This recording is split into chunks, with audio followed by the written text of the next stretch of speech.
நீட்டுக்காகட்டும் எம்ஆர்பிக்காகட்டும் படிக்கிறப்ப சில விஷயங்களை ஞாபகம் வச்சுக்கணும். ஃபஸ்ட்டு நம்ம ஏன் படிக்கிறோம்? சித்தா டாக்டருங்க இதே எம்ஆர்பி கால்ஃபர் வந்து அலோபதி சைடில் வந்தால் இந்த அளவுக்கு யாரும் எஃபர்ட் போடுறது கண்டுக்கிறதே இல்லை. ஆமாவா இல்லையா? எம்ஆர்பி கால்ஃபரை எழுதாதவங்க நிறைய பேர் இருக்காங்க. ஆமாவா இல்லையா? எம்ஆர்பி கிடைச்சாலும் போய் ஜாயின் பண்ணாமல் இருக்காங்க அலோபதியில். ஏன் அது?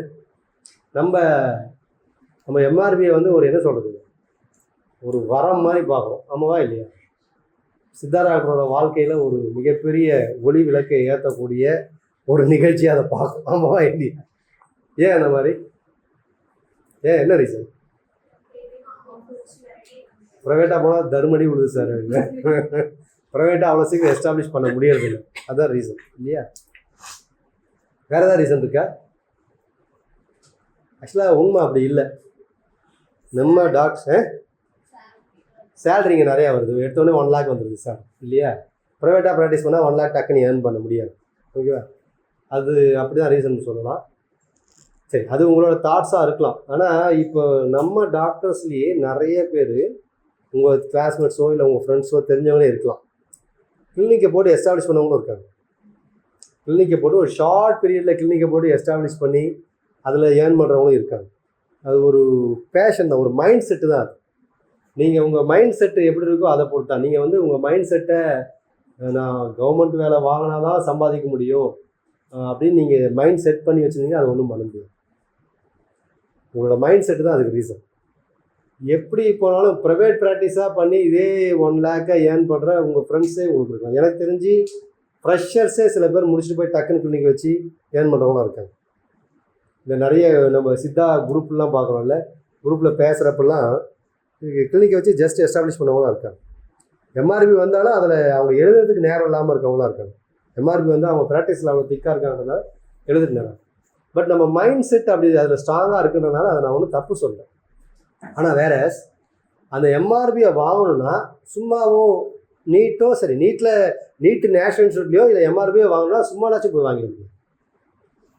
குறைந்தபட்சம் ஒரு நாளைக்கு நீங்கள் 8 hours படிக்கிறவங்களா இருக்கும். மினிமம் 8 hours படிக்கும்.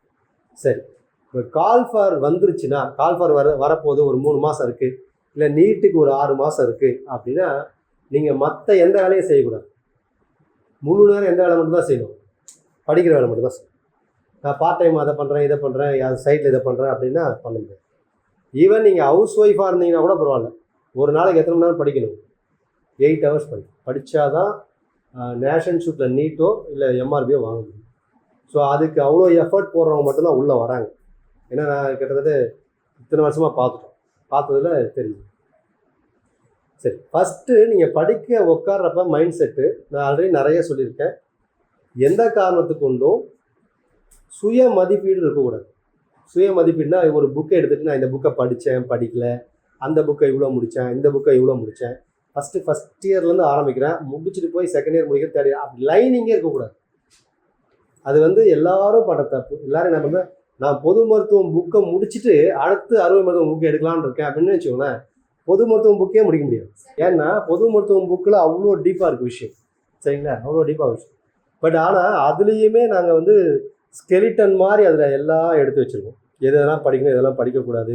இந்த கிளாஸ் எடுக்கிறவங்களே இப்போ யூஸ்வலாக இந்த கிளாஸ் எடுக்கிறவங்களை நீங்கள் பார்த்தீங்கன்னாவே, இந்த ஆன்லைன் கிளாஸ் கவனிச்சிங்கனாவே எல்லாரும் ஒவ்வொருத்தரும் அந்த மோடே அப்படி தான் இருக்கும். ஃபார்முலாவோடு தான் கிளாஸ் எடுப்பாங்க.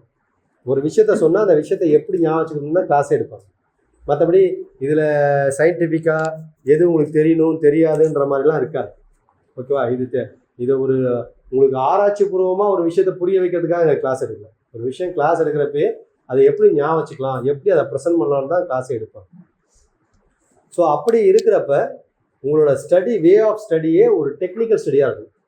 அப்படி இருந்தால் மட்டும்தான் இது வாங்க முடியும். உங்களோட வே ஆஃப் ஸ்டடி எப்படி இருக்கணும்? ஒரு டெக்னிக்கல் ஸ்டடி. டெக்னிக்கல் ஸ்டடினா என்ன அப்படின்னா அது நிறைய எங்கள் கிளாஸ் எடுக்கணும். எப்படி ஃபார்முலா போடுறது, எப்படி ஒரு விஷயத்தை ரைமிங்காக பார்க்குறது, எப்படி பிக்சர் க்ரியேட் பண்ணுறது, எப்படி வீடியோ க்ரியேட் பண்ணுறது, எப்படி ஒரு விஷயத்தை வந்து ஹைலைட் பண்ணுறது, அதில் நிறைய விஷயங்கள் இருக்குது. சும்மா சாதாரணமாக ஒரு ஃபார்முலான்னு அதை சொல்லிட்டு போக முடியாது. ஒரு சின்ன ஒரு ஃபார்முலா போட்டால் படிச்சிடலாம் அப்படின்னு சொல்ல முடியாது. அதில் நிறைய வியூ இருக்குது. படிக்கிறதே வந்து என்ன சொல்கிறது, ஒரு கேம் விளையாடுற மாதிரி. ஃபார் எக்ஸாம்பிள் பசங்களாம் வீடியோ கேம் விளையாடுறாங்களா இல்லையா? வீடியோ கேம் விளையாடுறப்ப எவ்வளோ இன்ட்ரெஸ்ட்டாக விளையாடுறாங்க. அப்போ பிடிச்சிட்டு இருந்தால் தானே அவங்க விளையாடுறாங்க. அவன் கையிலேருந்து மொபைலை பிடுங்க முடியுதா இல்லையா? முடியறதில்ல தானே. ஏன் பிடுங்க முடியறதில்ல? அதில் அவங்க இன்டென்ஷனலாக ரொம்ப இன்ட்ரெஸ்ட்டாக இருக்காங்க. ஆமாம் தானே. இன்டென்ஷனலாக இன்ட்ரெஸ்ட்டாக இருக்கிறதுனால அவங்ககிட்ட இருந்து அதில் வாங்க முடியும். இன்னொன்று அதுக்குள்ளே லாக் ஆகி விழுந்துடுறாங்க. அதே மாதிரி நம்ம படிக்கிறதும் ஒரு மாதிரி ஒரு என்ன சொல்கிறது, ஒரு டெக்னிக்கலாக ஒரு மாதிரி உங்களை நீங்களே ரெஃப்ரெஷ் பண்ணிட்டு படிச்சிங்கன்னா படிக்கிறதும் கிட்டத்தட்ட உங்களை படிக்கிறதுல புக்கை உங்கள்கிட்ட பிரிக்க முடியும். அந்த மாதிரி படிக்கிறதே ஒரு இன்ட்ரெஸ்டாக மாறும். அதை தான் நான் சொல்கிறேன். ஏன் இது நம்ம புக்குக்கு ரொம்ப முக்கியம்னா, நம்ம புக்கு வந்து வேஸ்ட் புக்கு. அடுக்கி வச்சா நீங்கள் படுக்க வச்சு அடிக்க வச்சா இவ்வளோ ஹைட்டுக்கு வரும். ஆமாவா இல்லையா? ஃபஸ்ட் இயர்லேருந்து ஃபைனல் இயர் புக்கை படுக்க வச்சு அடிக்க வச்சிங்கன்னா இந்த ஹைட்டுக்கு வருமா வராதா? கண்டிப்பாக வரும்ல. நிற்க வச்சு அடிக்க வச்சிங்கன்னா மேலே ரூஃபை தாண்டிடும். ஆமாம் தானே. நிற்க வச்சு அடிக்க வச்சா ரூஃபை தாண்டிடும். அவ்வளோ இருக்குது நம்ம புக்கு. அவ்வளோ சிலபஸ் வேஸ்ட்டாக.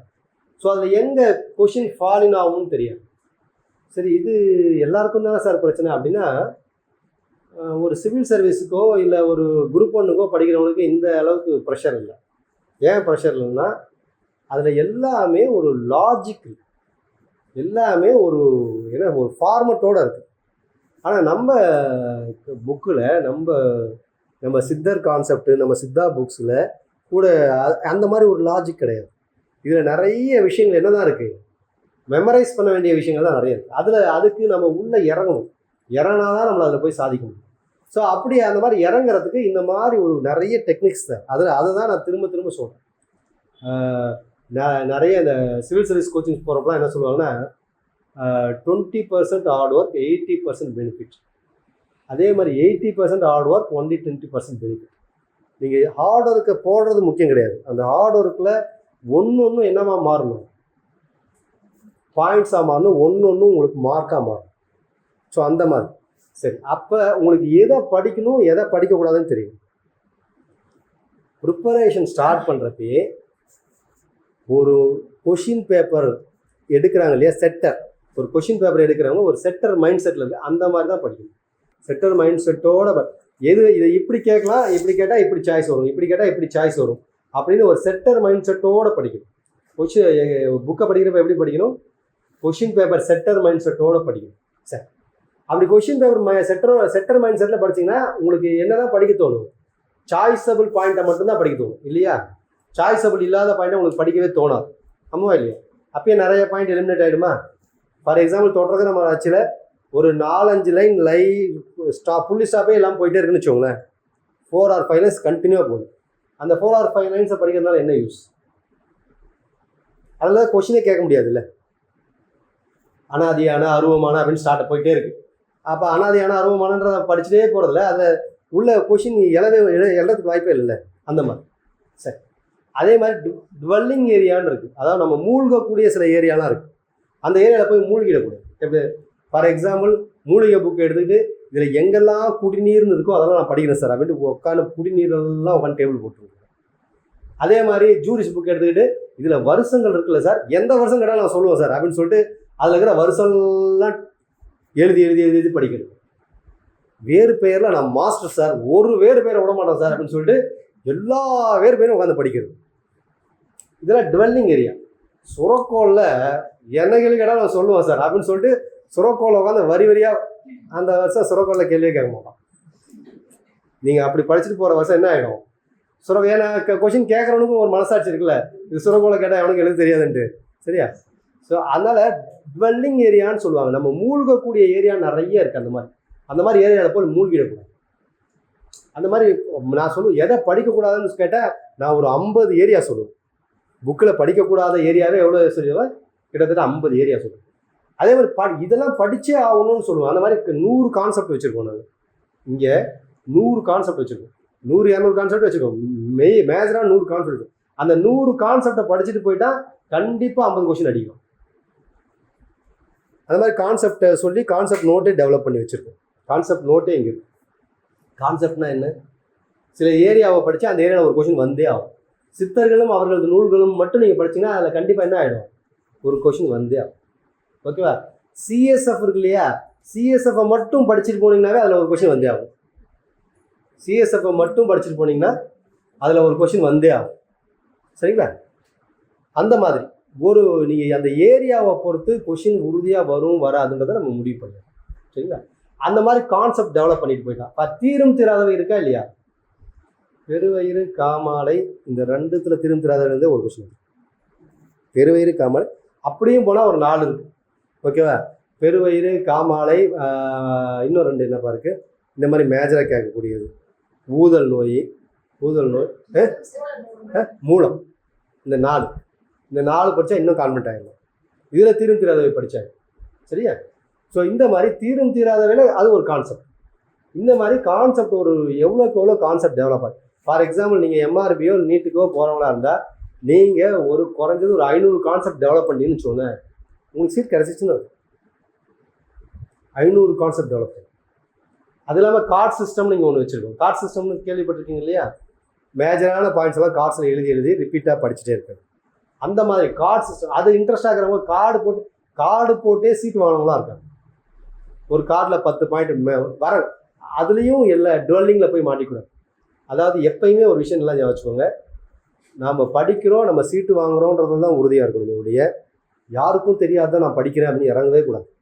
அது என்ன சொல்கிறது, கிட்டத்தட்ட என்ன சொல்கிறது, ஒரு மற்றவங்களை ஏமாற்றிட்டு நான் ஜெயிக்கணும் அப்படின்ற ஒரு எண்ணம் மாதிரி. யாருக்கும் தெரியாத நான் படிக்க போகிறேன் அப்படின்னு இறங்குனீங்கன்னா நீங்கள் படிக்கிறத எதையும் அவன் கேட்க மாட்டான். புரியுதா இல்லையா? அந்த எண்ணம் வரக்கூடாது. என்ன வரக்கூடாது? ஊரே படிக்காததான் நான் படிக்க போகிறேன் அப்படின்ற எண்ணம் வந்துச்சுன்னா ஊரே படிக்காத அவனை கொஸ்டினும் கேட்க மாட்டான். சரியா? அப்போ நீங்கள் படிக்கிறதுலாம் என்னவா இருக்கும்? நீங்கள் எடுக்கிற ஆணியெல்லாம் என்ன ஆணியாகவே இருக்கும்? தேவையில்லாத ஆணியாகவே இருக்கும். ஸோ அந்த ஆணியெல்லாம் வச்சுக்கிட்டு நம்ம என்ன பண்ண முடியும்? ஒன்றுமே பண்ண முடியாது. ஸோ அது ஃபுல்லாக வேஸ்டான ஆணியாக மாறி அந்த மாதிரி இருக்கக்கூடாது. சரிங்களா? அதனால் நீங்கள் ஆரம்பத்தில் இறங்குறப்ப ஒரு ஓப்பன் மைண்டடாக படிக்க ஆரம்பிக்கணும். அதனால தான் நான் எப்பயுமே சொல்லுவேன், ஒரு பேஜ் எடுத்துக்கிட்டா அந்த பேஜில் ஒரு செட்டல் மைண்ட் செட்டில் இந்த 2 கொஷின் தான் ஹையஸ்ட் இம்பார்ட்டன்ட் கொஷின் அப்படின்னு ஃபஸ்ட்டு 2 பாயிண்ட்டை படிங்க. அதுதான் ஃபஸ்ட்டு ரீடிங். ஒரு புக்கில் ஃபஸ்ட்டு ரீடிங்னா ஒரு பேஜில் மேஜர் 2 பாயிண்ட்ஸ் கலெக்ட் பண்ணுறது தான் ஃபஸ்ட் ரீடிங். அந்த புக்கை நீங்கள் ஒரு முறை படிக்க போகிறதில்ல, எக்ஸாமுக்குள்ளே குறைஞ்சது ஒரு 5 10 முறை படிக்க போகிறீங்க. ஒருவேளை நீங்கள் 5 முறை படிச்சிங்கன்னா 2 10 ஆகிடுதா? செகண்ட் ரவுண்ட் அந்த பேஜுக்கு வரப்போ தான் அடுத்த 2 பாயிண்ட் நீங்கள் தூக்கணும். அப்படி தான் ஒரு புக்கை முடிக்கணும். ஒரு புக்கை முடிக்கிறது இன்னும் எப்படின்னா, பொது மருத்துவம் புக் எடுத்துக்கிட்டு ஒரு பேஜுக்கு 2 பாயிண்ட்டு, 2 பேஜுக்கு 4 பாயிண்ட்டு கலெக்ட் பண்ணிகிட்டே போனால் என்ன பண்ணிடலாம்? பொது மருத்துவம் புக்கை முடிச்சிடலாமா? இதுதான் ஃபஸ்ட் ரவுண்ட் ரீடிங் இருக்கும். இந்த மாதிரி அடுத்தடுத்த ரவுண்ட் ரீடிங்கில் தான் உள்ளுக்குள்ளே போய் அடுத்தடுத்த பாயிண்ட்டை படிக்கணும். அப்போ என்ன ஆகுனா கொஞ்சம் டீப்பாக போயிட்டே இருக்கும் நீங்கள் அடுத்தடுத்த ரவுண்டு போகிறப்ப. ஸோ இதுதான் மெத்தடே ஒழிய எடுத்தவொடனே ஒரே பேஜ் எடுத்துக்கிட்டு அதை வரி வரியாக கோடு போட்டிங்கன்னு வச்சுக்கோங்களேன், ஒரு மாதத்தில் நீங்கள் என்ன 10-15 பேஜை கூட தாண்ட முடியாது. 10-15 கூட தாண்ட முடியும். அதனால தான் நான் சொல்கிறது, இந்த டுவெல்லிங் ஏரியாவில் போய் மாட்டிக்கக்கூடாது. படிக்கிறதெல்லாம் ஃபஸ்ட்டு மேஜர் பாயிண்ட்ஸாக படிக்கணும். First round second round reading இருக்கும். அதே மாதிரி ரிப்பீட்டடாக நான் கிளாஸில் சொல்கிறது ஒரு விஷயம், நீங்கள் ஒரு இந்த +2 மணிக்கு எப்படி படிச்சேன்னு தெரியல, இப்போ யூஜியில் எக்ஸாமுக்குலாம் எப்படி படிச்சிங்கன்னு தெரியல. எப்பயுமே நீங்கள் ஒரு புக்கை படித்த ஹேபிட்டை தான் டெவலப் பண்ணியிருப்பீங்க. எப்பயுமே காம்படிட்டிவ் எக்ஸாமுக்கு சிங்கிள் புக்கை ஃபுல் டே படிக்கக்கூடாது. இன்னும் சொல்ல போனால் சிங்கிள் புக்கை ஆஃப் டேவே படிக்கக்கூடாது. ஒரு புக்கை என்ன பண்ணக்கூடாது, அதுவே தப்பு. ஆக்சுவலி புக்கை நான் அட்வைஸ் பண்ணுறது 2 hours ஒன்ஸ் புக்கை மாற்றணுன்றது நான் அட்வைஸ் பண்ணுறேன். இல்லை சார் 2 hours என்ன 4 பக்கம் கூட தாண்ட முடியல சார் அப்படின்னா பரவாயில்ல, 3 hours ஒன்ஸ். ஓகேவா? அப்படி மாற்றினீங்கன்னா தான் உங்கள் மைண்டு ஷார்ப் ஆகும். ஓகேவா? அதில் இங்கே காம்பினேஷன் ஆஃப் புக்ஸு அந்த மாதிரிலாம் எந்தெந்த புக்கை காம்பினேஷன் போட்டு படிக்கலாம் அந்த மாதிரி விஷயங்கள்லாம் நம்ம சொல்கிறது. சார் படிக்கிறப்ப இந்த மாதிரி நிறைய டெக்னிக்ஸ், அந்த ஒரு இந்த கார்டு கான்செப்ட்டு இந்த மாதிரி விஷயங்கள் எல்லாம் சொல்கிறோம் இல்லைங்களா, இதெல்லாம் ரொம்ப யூஸ் ஆகும். எல்லாத்தோட கிளாரிஃபிகேஷன் ஸ்டடின்னு ஒன்று இருக்குது. கிளாரிஃபிகேஷன் ஸ்டடின்னு அடிக்கடி கிளாஸில் சொல்கிறது. ஏன்னா இன்றைக்கி ஃபார் எக்ஸாம்பிள் இந்த கொஷினை நீங்கள் எழுதுறீங்க, 100 கொஷின் எழுதுறீங்கன்னா இந்த 100 கொஷினில் எத்தனை கொஷின், ஒரு 20-30 கொஷின் தப்பாக இருக்குமா இல்லையா? அந்த கொஷினை நீங்கள் இன்றைக்கே போய் புக்கில் பார்த்தீங்கன்னா அந்த பாயிண்ட்டை உங்களால் மறக்கவே மாட்டீங்க. அதான் கிளாரிஃபிகேஷன் ஸ்டடி. அந்த ஒவ்வொரு எக்ஸாம்லையும் அதை பண்ணணும். நீங்கள் தப்பாக அடிக்கிற பாயிண்ட்டை போய் புக்கில் பார்க்கணும். அதான் நான் ஒரு எக்ஸாம்பிள் சொல்லுவேன். இப்போ ரோட்டில் எத்தனையோ பேர் நம்மளை பார்த்து லைட்டாக சிரிச்சுட்டு போனால் நம்ம கண்டுக்க மாட்டோம்.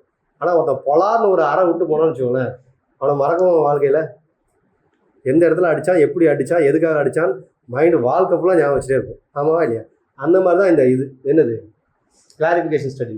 தப்பாக பண்ண பாயிண்ட்டை அப்பயே போய் புக்கில் பாருங்கள். அதுக்கும் அட்வான்ஸாக போகலாம். அதுக்கும் அட்வான்ஸ்னா அந்த மாதிரி என்னென்ன பாயிண்ட்லாம் வரும், இன்டென்சிவ் கிளாரிஃபிகேஷன் ஸ்டடி. அந்த பாயிண்ட்டை பார்த்துட்டு அந்த பாயிண்ட்டுக்கு ரிலேட்டடாக என்னென்ன பாயிண்ட்லாம் வரும் அப்படின்னு போய் அதுதான் இன்டென்சிவ் கிளாரி. இந்த இன்டென்சிஃபை கிளாரிஃபிகேஷன் ஸ்டடி தான் பயங்கர யூஸ்ஃபுல்லாக இருக்கும். என்கிட்ட வந்து இந்த எம்ஆர்பியோ நீட்டோ வாங்கினவங்க எல்லாருமே என்கிட்ட சொன்னது என்னென்னா, எனக்கு வந்து இன்டென்சிஃபை கிளாரிஃபிகேஷன் ஸ்டடி தான் யூஸ் ஆச்சுன்னு தான் நான் பார்க்குறவங்களாம் சொல்லியிருக்கேன். ஒவ்வொரு முறை இந்த டெஸ்ட் எழுதுறப்பையும் போய் புக்கில் ரெஃபர் பண்ணி அடிஷ்னலாக கரெக்ட் பண்ணாங்க பற்றியா பாயிண்ட்ஸு, அந்த பாயிண்ட்ஸ் தான் நிறைய எக்ஸாமில் மாட்டுச்சு அப்படின்னு சொல்லி. ஓகேவா? தப்பாக அடித்த பாயிண்ட்டை நீங்கள் ஒரு கான்செப்டாக கூட டெவலப் பண்ணலாம். ஃபார் எக்ஸாம்பிள் இதில் ஒரு கேள்வி கேட்டிருக்கோம், அந்த கேள்வி தெரியல, அது ரிலேட்டடாக நீங்கள் 10 பாயிண்ட்டை டெவலப் பண்ணிங்கன்னா அதுதான் கான்செப்ட். ஓகேவா? ஸோ இதே மாதிரியான விஷயங்கள் நீங்களாம் ஃபாலோ பண்ணிவிட்டு ஒரு நீட்னா 1 இயர், எம்ஆர்பினா அது அவன் சொல்கிற டைம், அந்த டைமுக்கு நீங்கள் இப்போ பிளான் பண்ணுறோம். பட் நாங்கள் அதுக்கு தகுந்த மாதிரி ஷெட்யூல் ஒன்று ஷார்ட் பண்ணுவோம். ஷெட்யூல் என்ன பண்ணுவோன்னா, இப்போ ஃபார் எக்ஸாம்பிள் இப்போ சப்ஜெக்ட் வைஸ் போயிட்டே இருக்குது, திடீர்னு 3 மாதத்தில் 4 மாதம் எம்ஆர்பி வருதுன்னு வச்சுக்கோங்களேன், அதுக்கு முன்னாடி என்ன பண்ணிவிடுவோம், சப்ஜெக்ட்லாம் கம்ப்ரஸ் பண்ணிவிடுவோம், டக்குன்னு மாடல் எக்ஸாமுக்கு வந்துடுவோம், அந்த மாதிரி. ஸோ இது இல்லாமல் நம்ம வந்து ஒரு 23 எக்ஸாம் வெப்சைட்டில் வச்சுருக்கோம். அந்த வெப்சைட்டில் சப்ஜெக்ட் வைஸ் 18 எக்ஸாம் இருக்குது, 5 மாடல் எக்ஸாம். அது வெப்சைட்டில் போய் எழுதி பார்க்கலாம். வேறு போன 2 எம்ஆர்பிலாம் இந்த மாதிரி கம்ப்யூட்டர் பேஸ்டு எம்ஆர்பியில் நடந்துச்சு. அப்போ நம்ம அதை டெவலப் பண்ணி வச்சோம். ஸோ இப்போயும் கம்ப்யூட்டர் பேஸ்டு வச்சா அது ரொம்ப யூஸ்ஃபுல்லாக இருக்கும். ஸோ அதை வந்து ஆன்லைன் ரெகுலர் பேட்சில் இருக்கிறவங்களுக்கு நான் ஆக்சஸ் கொடுத்துருக்கேன். சரிங்களா? ஸோ இப்படியே இப்போ இந்த ப்ரிப்ரேஷனில் வரப்போ ஒரிஜினலாக பார்த்தா நம்ம புக்கை எல்லாம் இப்போ நம்ம ஆன்லைன் ரெகுலர் பேட்சில் 6 மந்தில் மாடர்ன் சப்ஜெக்ட் கவர் பண்ணித்தரோம். சித்தா சப்ஜெக்ட்டு சொல்ல முடியாது, மாடர்ன் சப்ஜெக்ட் 6 மந்தில் ஓரளவு கவர் பண்ணித்தரோம். ஸோ அதுக்கு மீன் வயலில் பேரலாக நம்ம சித்தா சப்ஜெக்ட் எக்ஸாம் நடந்துகிட்டே வரும். சரிங்களா? போன முறை நீட்டுக்கு நம்ம பண்ணது என்னென்னா, ஃபஸ்ட்டு சித்தா சப்ஜெக்ட்லாம் வச்சுட்டு மாடர்ன் சப்ஜெக்ட்லாம் வச்சுட்டு அப்புறமேட்டு 2 புக்காக மர்ஜ் பண்ணோம், அப்புறமேட்டு 4 புக்காக மர்ஜ் பண்ணோம், அப்புறம் மாடல் எக்ஸாமாக வைக்க ஆரம்பிச்சோம். ஸோ இதே டெக்னிக் தான் நீட்டுனா, இதே டெக்னிக் தான். ஃபஸ்ட்டு சிங்கிள் புக்கு, அப்புறமேட்டு 2 புக் மர்ஜ் பண்ணுவோம், 4 புக் மர்ஜ் பண்ணுவோம், அப்புறம் மாடல் எக்ஸாமுக்கு வந்துடுவோம். இதே எம்ஆர்பினா அந்த டேட்டை பொறுத்து எது எஃபெக்டிவாக பண்ணணுமோ அந்த மாதிரி பண்ணிப்போம். சரிங்களா? ஸோ ஆஃப்லைன் தான் பெட்டர். ஏன் ஆஃப்லைன் பெட்டர்னு சொல்கிறேன்னு வச்சுக்கோங்க, நேரில் வந்து எழுதுகிறப்ப தான் அந்த ஃபயர் வரும். நான் அதனால தான் இந்த ஆன்லைனில் இருக்கிற ஸ்டூடெண்ட்ஸ்க்கெல்லாம் சொல்கிறேன், நீங்கள் வந்து வீட்டில் என்ன தான் உட்காந்து படித்தாலும் அட்லீஸ்ட் இங்கே வந்து 2-3 மாடல் எக்ஸாமாவது எழுதுங்க. குறைஞ்சது 2 மாடல் எக்ஸாமாக இங்கே எழுதுங்க. ஏன்னா இங்கே மாடல் எக்ஸாம் எழுதுகிறப்ப நாங்கள் ரேங்க் போடுவோம். நான் ஒவ்வொரு முறையும் இந்த பிஜி நீட்டுக்கு இதுக்கு எம்ஆர்பிக்கும் சரி, இங்கே 10 ரேங்க் 20 ரேங்க்குள்ளே வரவங்களுக்கு உறுதியாக கிடச்சிருக்கு. இங்கே யூஸ்வலாக எக்ஸாம் வந்து ஒரு குறைஞ்சது 60-70 பேர் எழுதுவாங்க ஒவ்வொரு முறையும். எம்ஆர்பிக்கெல்லாம் இங்கே வந்து குறைந்தபட்சம் 50, மேக்ஸிமம் 80-70 தான் எழுதியிருக்காங்க. அவ்வளோ பேர் எழுதுவாங்க. அப்போ இதில் ஒரு டாப் 10 ரேங்க் 20 ரேங்க்ஸில் வரவங்க என்ன ஆவாங்க, உறுதியாக செலக்ட் ஆகிடும். நான் அப்படியே பிரித்து சொல்லிவிடுவேன். அதனால தான் யாரெல்லாம் வந்து உறுதியாக இந்த எம்ஆர்பியோ நீட்டு பிஜியோ வாங்கணும்னு உறுதியாக இருக்கீங்களோ அவங்கெல்லாம் நீங்கள் ஆன்லைனில் இருந்தாலும் பரவாயில்ல, பட் ஆஃப்லைனில் குறைந்தபட்சம் 2-3 மாடல் எக்ஸாம் வந்து எழுதும். ஸோ அது ஆன்லைனில் இருக்கிறவங்க சொல்லுங்கள். ஸோ ஆஃப்லைனில் இன்னொரு பெரிய அட்வான்டேஜ் என்னென்னா, கம்பேரிசன் இருக்கும், ஒரு ஃபயர் இருக்கும், ஒரு கமிட்மெண்ட் இருக்கும். இதெல்லாம் ஆஃப்லைனில் இருக்கக்கூடிய அட்வான்டேஜஸ். சரியா? எதில் இருக்காது, இது ஆன்லைனில் இருக்காது. ஸோ அதுக்காக ஆன்லைனில் ஃபயரோட படிக்கிறவங்க நான் ஒன்றும் சொல்லலை. ஃபயர்ன்றது நம்ம எங்கே உட்காந்து படிக்கணும்னு நமக்குள்ளே வந்து தாக்கம் இருந்துச்சுன்னா, நமக்கு வந்து உண்மையானுமே இது வேண்டும்னா, நிறைய கிளாஸஸ் சொல்கிறது அதுதான். யாருக்கெல்லாம் கவர்மெண்ட் ஜாப் கிடைக்கும் அப்படின்னா, யாருக்கெல்லாம் இது உறுதியாக வேணும்னு நினைக்கிறாங்களோ அவங்களுக்கு கிடைச்சிடும். படிக்கிறேன் சார், கிடைச்சா சந்தோஷம் சார் அப்படின்னா கிடைக்காது. படிக்கிறேன் சார், சந்தோஷம் கிடைச்சா எனக்கும் சந்தோஷம், என் குடும்பத்துக்கும் சந்தோஷம் சார்னால என்னாச்சு, கண்டிப்பாக கிடைக்கும். இந்த வேலை உறுதியாக எனக்கு கிடைச்சே ஆகணும்னு ஒரு வைராக்கியமாக இருக்காங்க பார்த்தீங்களா, அவங்க அதோட தேவை அதிகமாக இருக்கும். வந்துருச்சா? ஸோ அது தேவை அதிகமாக இருக்கும். ஸோ உறுதியாக இதை யூட்டிலைஸ் பண்ணிக்கோங்க. இதை 10 கேண்டிடேட் யூஸ் பண்ணிக்கோங்க. மற்றவங்களும் தாராளமாக ஜாயின் பண்ணிக்கலாம், எந்த பேச்சுலரும் ஜாயின் பண்ணிக்கலாம். ஸோ ஆஃப்லைனை ப்ரிஃபர் பண்ணுங்கள். உங்கள் ஃப்ரெண்ட்ஸ் யார் இருந்தாலும் சொல்லுங்கள். இங்கே ஆஃப்லைன் ஃபீஸ் எவ்வளோ, மந்த்லி 500 தான் வாங்கும். ஓகேவா? மந்த்லி 4 months 5 monthsக்கு டெஸ்ட் பேட்சுக்கு அவ்வளோதான் வாங்கும். வேறு இது ரெகுலர் ஆன்லைன் பேட்சுக்கு வேறு ஃபீஸு, ரெகுலர் ஆஃப்லைனுக்கு வேறு பேட்ச். ரெகுலர் ஆஃப்லைன் நம்ம இன்னும் ஸ்டார்ட் பண்ணல. எப்போ ஸ்டார்ட் பண்ணுவோம்னா எம்ஆர்பி கால் ஃபார் வர டைமில் தான் என்ன ஸ்டார்ட் பண்ணுவோம், ரெகுலர் ஆஃப்லைன் ஸ்டார்ட் பண்ணுவோம். இப்போ இங்கே நடக்கிறது ரெகுலர் டெஸ்ட் பேட்ச் ஆஃப்லைன் மட்டும் தான் நடக்கும். சரிங்களா? பட் ஆன்லைனில் ரெண்டுமே நடக்குது. ஆன்லைன் டெஸ்ட் பேட்சும் இருக்குது, ஆன்லைன் ரெகுலர் பேட்சும் இருக்குது. சரிங்களா? வேறு ஏதாவது டவுட் இருக்கா? ஸோ உறுதியாக ஃபயரோட படிங்க. இன்னொரு அடிஷ்னல் இன்ஃபர்மேஷன் என்ன அப்படின்னா, நான் கிளாஸ் எடுக்க வருவேன். என்னோடய கிளாஸ் வந்து கொஞ்சம் டிஃப்ரெண்ட்டாக இருக்கும். என்ன டிஃப்ரெண்ட்டாக இருக்குன்னா, அந்த கிளாஸ் வந்து உங்களுக்கு வந்து ஒன்லி என்ட்ரன்ஸ்க்கு யூஸ் பண்ணுற மாதிரி மட்டும் இல்லாமல் உங்கள் ப்ராக்டிஸை என்ஹான்ஸ் பண்ணுற மாதிரியும் இருக்கும். ஸோ நான் அந்த மாதிரி ஒரு டிஃப்ரெண்ட்டாக கிளாஸ் எடுக்க போகிறேன். என்ன கிளாஸ் எடுக்க போகிறேன்னா, நாட் ஓன்லி ஒரு இந்த நீட்டுக்கோ இந்த பிஜி உறுதியாக நீங்கள் வாங்கணுன்றதான் நம்ம நோக்கம். ஆனால் நான் சொல்கிற ஒவ்வொரு பாயிண்ட்டும் என்ன பண்ணும், நீங்கள் ப்ராக்டிஸை யூஸ் பண்ணாலும் அது உங்களுக்கு நிறைய பணங்களை ஏர்ன் பண்ணி தரக்கூடிய அளவுக்கு ப்ராக்டிஸ் பாயிண்ட்டை மட்டும் நான் எடுக்க போகிறேன். எல்லா ப்ராக்டிஸ் பாயிண்ட்டையும் எடுத்து நான் இங்கே டிஸ்கஸ் பண்ண போகிறேன். ஸோ அதனால் என்னோடய கிளாஸ் எப்போன்றதை நான் ஷெட்யூல் பண்ணுறேன். ஷெட்யூல் பண்ணிவிட்டு சொல்கிறேன். ஷெட்யூல் பண்ணுறப்ப அதை கண்டிப்பாக அவசியம் கவனிங்க. அதை கவனிச்சிங்கன்னா உங்களுக்கு நீட்டுக்கும் எம்ஆர்பிக்கும் யூஸ் ஆகுதோ இல்லையோ, நீங்கள் அதை வச்சுட்டு வாழ்க்கையில் உங்களை சுற்றி இருக்கவங்ககிட்ட ஒரு நல்ல நேமை க்ரியேட் பண்ணிடலாம். எந்த மெடிசன்லாம் யூஸ் பண்ணால் நம்மளை மக்கள் சுற்றி சுற்றி வருவாங்க, நம்ம கொடுத்தா மருந்து கில்லி மாதிரி ஒர்க் ஆகும், அந்த மாதிரி என்னெல்லாம் பண்ணணும். ப்ராக்டிஸ் பண்ணுறது எப்படி பண்ணணும், முதல்ல ப்ராக்டிஸ் பண்ணுறதுக்கு நமக்குன்னு ஒரு எத்திக்ஸ். நம்மளை ஏன் பேஷண்ட் வந்து தேடி வர மாட்டேங்கிறாங்க, நம்மக்கிட்ட பேஷண்ட் தேடி வரதுக்கு நம்ம என்ன பண்ணணும், நம்ம எந்த மாதிரி பிஹேவ் பண்ணணும், எந்த மாதிரி எந்த பேஷண்ட் எடுக்கணும், எந்த பேஷண்ட் எடுக்கக்கூடாது. ஒரே ஒரு விஷயம் மட்டும் சொல்கிறேன். நீங்கள் சித்தா டாக்டராக ஆகிட்டீங்க இல்லையா, உங்ககிட்ட வழியில் போகிறப்பையோ இல்லை சும்மா பேசுறப்போ அதுக்கு ஒரு மருந்து சொல்லேன் அப்படின்னு யாராவது கேட்டால் சொல்லாது. உங்கள் க்ளோஸ் சொந்தக்காரங்களாக இருந்தாலும் சரி, ஒரு விஷயம் மட்டும் நீங்கள் சொல்கிறேன், யாராக இருந்தாலும் சரி, ரொம்ப க்ளோஸ் ஃப்ரெண்டாக இருந்தாலும் சரி, க்ளோஸ் சொந்தக்காரங்களாக இருந்தாலும் சரி, பேசிகிட்டே இருக்கிறப்ப சும்மா ஒரு டைம் பாஸ்க்காக இதுக்கு ஏதாவது ஒரு மருந்தை சொன்னேன் அப்படின்னு சொன்னாங்கன்னா யார்கிட்ட சொல்லாதீங்க, அதுக்கு மருந்து சொல்லாதீங்க. ஏன்னா நம்ம மருந்து எதில் தான் ஒர்க் ஆகுது, மிகப்பெரிய நம்பிக்கையின் அடிப்படையில் தான் நம்ம மருந்து ஒர்க் ஆகும்.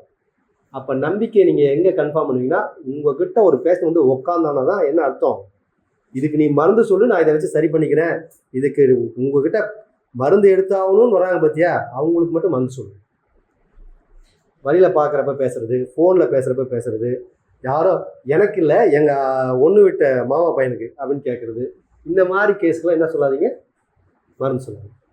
நேரில் வரணும், அந்த கன்சர்ன் பர்சனே உங்கள்கிட்ட வந்து நிற்கணும். அப்படி இருந்தால் மட்டும் ப்ரிஸ்கிரைப் பண்ணுங்க, அதர்வைஸ் ப்ரிஸ்கிரைப் பண்ணுங்க. இந்த ஒரு டெக்னிக்கை நீங்கள் ஃபாலோ பண்ணிங்கனாவே உங்கள்கிட்ட பேஷண்ட் பாப்புலேஷன் சேர ஆரம்பிச்சிடும். ஏன்னா நம்பிக்கையாக வரவங்கள்ட்ட மட்டும் தான் நீங்கள் மருந்து சொல்லுவீங்க. நீங்கள் மருந்துக்கு சொல்கிறவங்களுக்குலாம் சரியாகும். அப்போ சரியானவங்க என்ன பண்ணுவோம், மற்றவங்கள்ட்ட சொல்லுவோம். இந்த ஒரு டெக்னிக்கை ஃபஸ்ட்டு ஃபாலோ பண்ணுவோம். இந்த மாதிரி நிறைய விஷயம் இருக்குது, நாட் ஓன்லி தட், நிறைய விஷயம் இருக்குது. ஸோ அதை நம்ம கம்மிங் கிளாஸில் கொஞ்சம் கொஞ்சமாக பார்ப்போம், வித் சப்ஜெக்டோடு பார்ப்போம். ஏன்னா இங்கே வந்து சார் நான் என்னோடய வாழ்க்கை நோக்கமே இந்த எம்ஆர்பியை வாங்கிட்டு வாழ்க்கையில் முக்தி அடையணுன்றதான் சார் அப்படின்னு நிறைய பேர் வரேன். நான் வந்து எம்டி சித்தா வாங்கிட்டேன்னா போதும் சார், அதுவே போதும், அதை வச்சு வாழ்க்கையை ஓட்டிடுவோம் சார் அப்படின்ட்டு தான் நிறைய பேர் வராங்க. பட் அது மட்டுமே வாழ்க்கை கிடையாது, இது அது கூட கலந்து இது நம்ம பேசுவோம். சரிங்களா? ஓகே, நன்றி.